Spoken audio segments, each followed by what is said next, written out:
Oi, gente, tudo bem? Eu tô bem, espero que vocês estejam bem também. E hoje, gente, é um dia muito especial pra mim porque finalmente a gente vai começar o nosso conteúdo. Pra quem conseguiu dar uma olhadinha nos materiais de física da semana passada, aqueles conteúdos eles eram conteúdos introdutórios. A partir dessa semana, cada professor vai dar sequência ao seu conteúdo respectivo.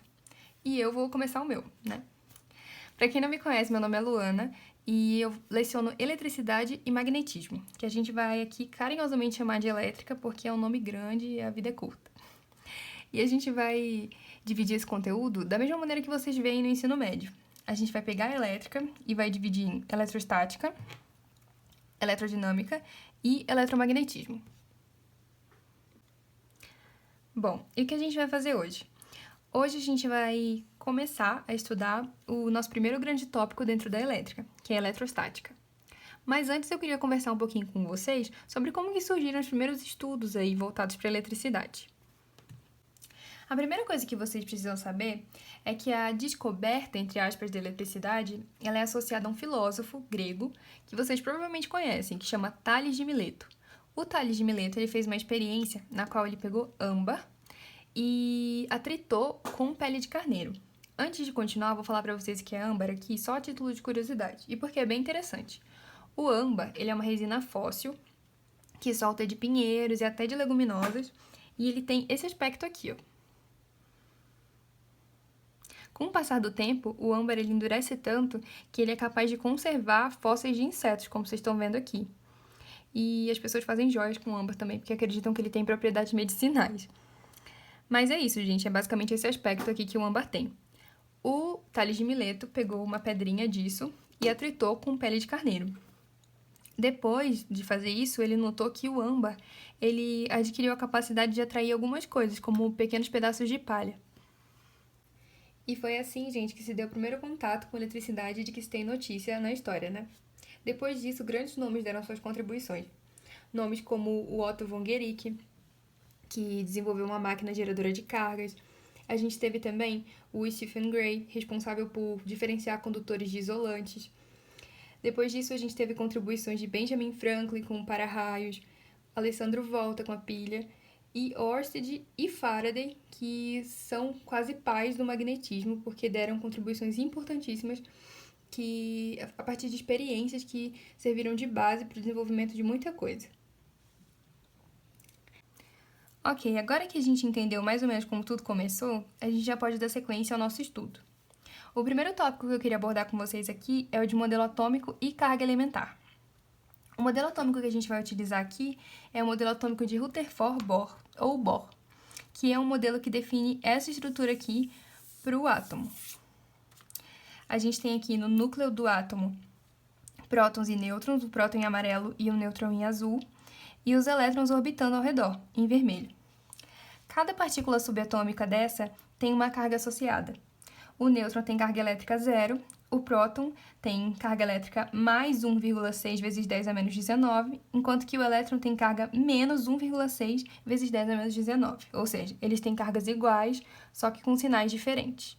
Por que a gente precisa saber disso? Quando a gente fala que um corpo está carregado, a gente precisa entender que isso está intrinsecamente ligado ao átomo, porque é o átomo que carrega essa carga consigo. E todos os corpos são formados por átomos. E com essa informação em mente, a gente vai falar um pouquinho sobre carga dos corpos agora. Como que eu sei quando o corpo está positivamente carregado, negativamente carregado ou neutro? Primeiro eu preciso lembrar do que já foi conversado aqui, que o próton ele tem carga positiva, essa carga positiva, o elétron tem essa carga negativa e o nêutron tem carga elétrica zero. No que isso implica? Ao dizer que um corpo está positivamente carregado, eu quero dizer que esse corpo ele tem mais prótons do que elétrons, ok? Quando eu digo que um corpo está negativamente carregado, o que eu quero dizer é que esse corpo ele tem menos prótons que elétrons. E quando um corpo está neutro, isso significa dizer que ele tem o mesmo número de prótons que elétrons, beleza? E é assim que eu defino como que o corpo está carregado. Aí, nessa hora, você pode se perguntar, tá, Luana, mas como que eu vou fazer essa comparação entre número de prótons e número de elétrons se, na vida real, um corpo ele tem praticamente um número incontável de átomos? Então, aqui a gente vai trabalhar com situações idealizadas. Esses números eles vão ser fornecidos pra gente na maioria das vezes. Então, vocês não precisam se preocupar. Ok, agora a gente vai passar para o nosso tópico 3 e 4. Tratando de atração e repulsão, eu acredito que boa parte de vocês já sabe como funcionam as coisas. Bom, aqui a gente quer analisar o comportamento de corpos positivamente carregados e negativamente carregados quando eles interagem entre si. O que a gente sabe? Que cargas opostas se atraem e cargas de mesmo sinal se repelem, certo? Então, se eu tivesse um caso onde eu tenho duas cargas negativas, essas cargas elas se repeliriam. Se eu tivesse um caso no qual eu tenho duas cargas positivas, essas cargas se repeliriam também. Num caso onde eu tenho cargas de sinais opostos, eu tenho atração, e se eu trocar essas cargas de lugar, eu continuo tendo atração. Beleza? Ok. Agora falando um pouquinho sobre quantização de carga. Como que eu sei o quanto de carga um corpo tem? Primeiro eu preciso saber que, para quantizar carga, eu uso essa fórmula aqui. Q é igual a N vezes E. Sendo que o meu N, ele é a subtração entre o número de prótons e o número de elétrons. E esse Ezinho aqui é aquela carga elementar que a gente conversou lá no início do conteúdo, que vale 1,6 vezes 10 a menos 19 coulombs. Ok? Essa é a carga elementar. De que maneira que isso se daria no exemplo? Bom, vamos imaginar que aqui eu tenho um corpo neutro. Se ele é neutro, ele tem o mesmo número de prótons e o mesmo número de elétrons. E carga zero, né?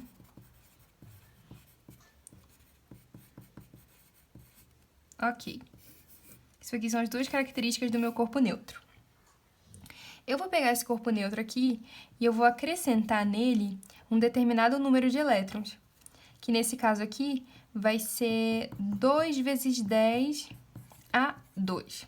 Esse aqui é o número de elétrons que eu acrescentei. Agora eu quero saber, a partir disso, o quanto de carga que esse corpo tem. Eu pego a minha fórmula aqui em cima. Deixa eu separar aqui para vocês não se confundirem. Eu pego a minha fórmula aqui, Q é igual a N vezes E. O E é uma constante e o meu N é o que eu preciso saber.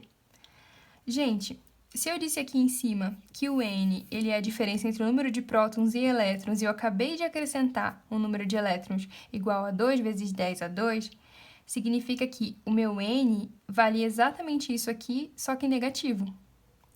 Ele vale 2 vezes 10 a 2. E a minha constante. A multiplicação entre esses dois valores aqui, 2 vezes 10 a 2 vezes 1,6 vezes 10 a menos 19, vai dar exatamente 3,2 vezes 10 a menos 17 coulomb. Isso com um sinal negativo que eu quase esqueço de acrescentar aqui. Tá, o que isso significa dizer? Que o meu corpo neutro aqui, que recebeu essa quantidade aqui de elétrons, ele tem uma carga igual a menos 3,2 vezes 10 a menos 17 coulombs. Entenderam? Então, é assim que a gente vai quantificar a carga, ou quantizar. Agora, entrando no nosso quinto e sexto tópico, a gente vai falar um pouco sobre conservação de carga e condutores e isolantes. Bom, a conservação de carga, ela fala pra gente que carga não pode ser criada e nem destruída. Como assim? Vamos pensar no seguinte sistema.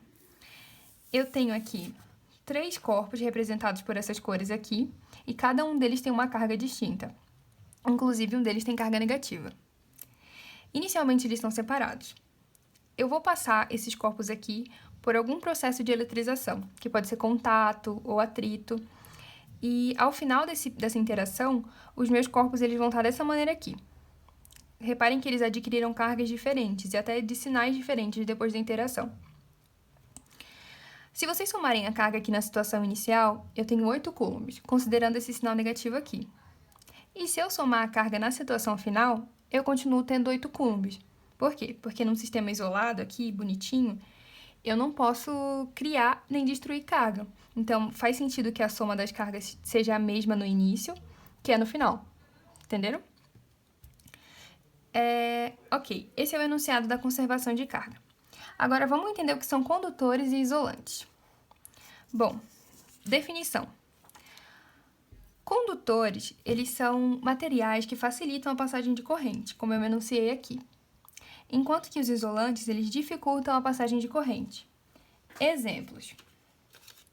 A gente tem aqui, como condutores, o cobre, o ouro, o alumínio, a prata, que são metais e que a gente já conhece como que funciona a condução deles. Os isolantes aqui, a gente tem como exemplo a borracha, plástico, o vidro e a cerâmica, que a gente também sabe que são péssimos condutores. Mas o que faz com que esses materiais sejam classificados como condutores ou isolantes? Basicamente é a presença de elétrons livres.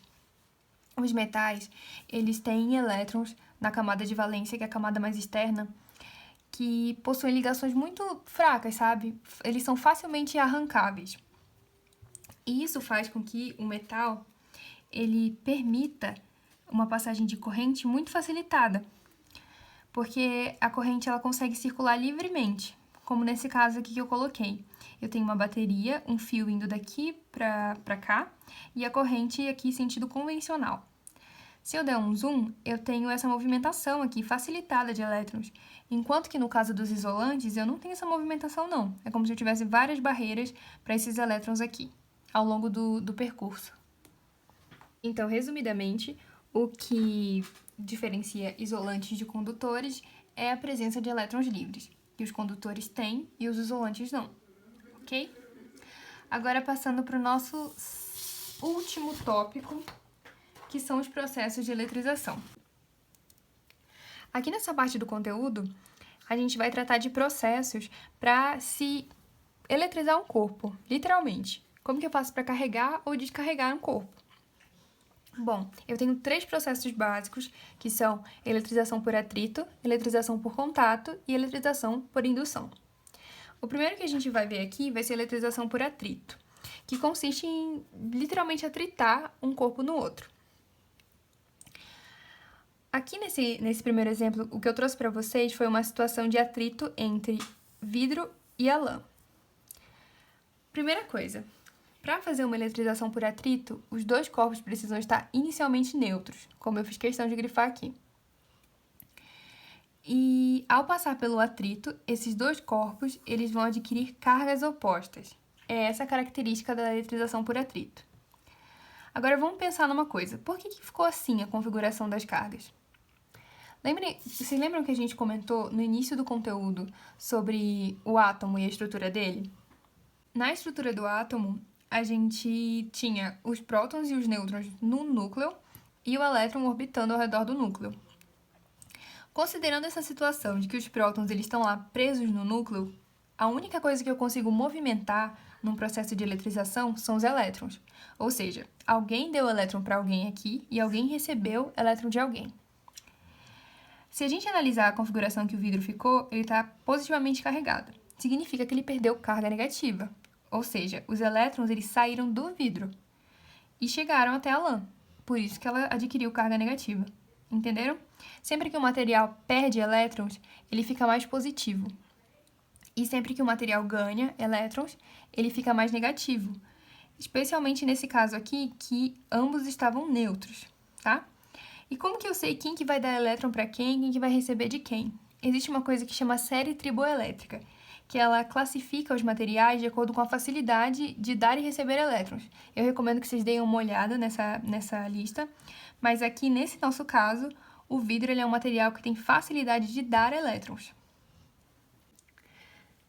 Aqui na eletrização por contato, o que acontece é bem diferente do que acontece na eletrização por atrito. Primeiro que a gente parte de uma situação inicial, onde eu tenho um corpo eletrizado e um corpo neutro. Nesse caso aqui, esse é meu corpo eletrizado e esse é o meu corpo neutro. Eu quero que vocês tenham em mente que isso aqui é para ser muito maior que essa esfera vermelha aqui. Só que eu não consegui, eu desenhei um pouco fora de proporção, mas isso é para ser bem maior que isso. O que vai acontecer? Eu desenhei essas carguinhas aqui para mostrar para vocês que ser neutro significa ter o mesmo número de prótons e elétrons, tá? O que vai acontecer? Essas duas esferas aqui, uma neutra e uma positivamente carregada, vão entrar em contato. Assim que elas entrarem em contato, os elétrons da esfera neutra, eles vão tender a passar para a esfera positivamente carregada, porque eles serão atraídos por ela. Assim que eles saírem daqui, o que vai acontecer? Lembra que eu falei para vocês que se esse corpo aqui, se um corpo perde elétrons, ele tem tendência a ficar mais positivo? Vai ser exatamente o que vai acontecer aqui com esse corpo neutro. Nesse caso desse corpo aqui, ele vai receber os elétrons. Aí você pensa, ele deveria ficar mais negativo, certo? Nesse caso aqui, não, porque ele é para ser muito maior que esse. Ou seja, ele vai receber elétron, mas não o suficiente para fazer com que ele fique negativo.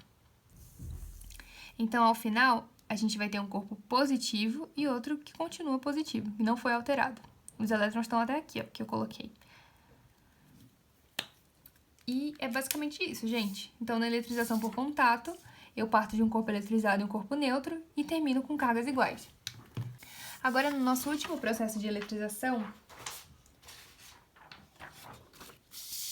que chama eletrização por indução, a gente tem uma coisa bem diferente. Bom, primeiro eu queria explicar para vocês o que é aterramento. Eu vou cobrir essa parte aqui por enquanto, pra gente explicar aqui no cantinho o que significa aterrar. Aterramento é um processo onde eu conecto um fio condutor à terra para descarregar algum corpo.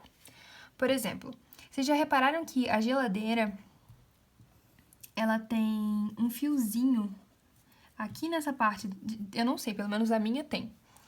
Ela tem um fiozinho que é verde aqui nessa parte de trás dela. E o fiozinho ele tem como se fosse um ganchinho assim. Isso seria um fio terra. E ele serve para quê? Para descarregar o excesso de elétrons que às vezes fica aqui na estrutura da geladeira mesmo. E também tem aquela questão do para-raios. O para-raios, ele funciona assim. Isso aqui é um prédio, tá, gente? Usem a abstração de vocês aí. Aqui eu tenho um para-raios. O que acontece? O raio, ele cai aqui. Aqui na lateral, eu tenho um outro fio, que é faz parte de um sistema de aterramento. Quando esse para-raio recebe o raio, essa energia, essa corrente elétrica, ela é encaminhada para esse fio aqui, que ele vai direto para a Terra.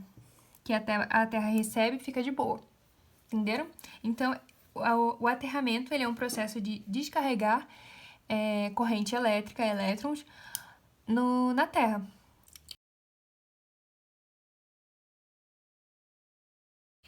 A Terra, ela consegue receber esses elétrons, essa corrente elétrica, porque ela é extremamente eletronegativa e ela é muito grande. Então, esses elétrons aqui é como se eles quisessem ir para o meio onde está mais saturado de elétron, que é justamente a Terra. Ok, e por que a gente precisa saber disso? A gente precisa saber disso porque o processo de aterramento ele é feito aqui na indução. A indução, diferente do contato e do atrito, é um processo de eletrização onde eu não encosto os materiais que estão envolvidos. Aqui, por exemplo, eu começo sempre com um corpo neutro e um corpo carregado. Esse corpo neutro aqui,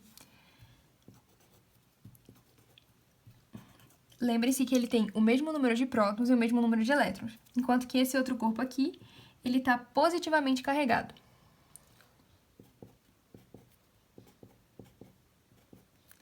Eu vou aproximar esse corpo aqui, que está positivamente carregado, do meu corpo neutro. Com qual intuito? Com o intuito de separar cargas. Os elétrons eles vão tender a ir para mais próximo desse bastão aqui, positivamente carregado. Enquanto que os prótons eles vão continuar no mesmo lugar. Mas eu induzi a movimentação dos elétrons até a extremidade assim mais próxima do bastão. Por que eu induzi essa separação? Agora, nesse ponto aqui, em que as cargas do corpo neutro já estão separadas e o bastão continua aqui, eu vou aterrar esse corpo aqui. A partir do momento que eu aterrar, eu falei pra vocês que a Terra ela é eletronegativa, né? O que vai acontecer é que esses elétrons da Terra, eles vão ter a tendência a subir para preencher o vazio que esses elétrons deixaram aqui, porque tem muito próton aqui dando sopa. Então, os elétrons da Terra vão subir. Vai ser um caso bem diferente. A partir do momento que eles subirem, eles vão completar esses espaços aqui deixados por esses elétrons. E essa esfera aqui, que antes era neutra, ela vai terminar negativa. Por quê? Inclusive, eu coloquei errado aqui, ó. Ela vai terminar negativa. Por quê? Porque esses elétrons que subiram aqui, eles foram neutralizados por esses prótons e só sobrou esses elétrons aqui que foram separados. Isso aqui dá carga elétrica zero, essa neutralização aqui desse lado. Isso aqui não. Isso aqui é eletronegativo. No final, eu tenho uma esfera negativa e um bastão que não foi alterado porque ele nem chegou a encostar na esfera. E é assim que funciona o processo de eletrização por indução. E é isso, gente. Aqui a gente chega ao fim do nosso conteúdo de hoje. E eu espero que vocês tenham gostado e eu espero que vocês tenham entendido, pelo menos a maior parte do conteúdo. É isso, gente. Muito obrigada!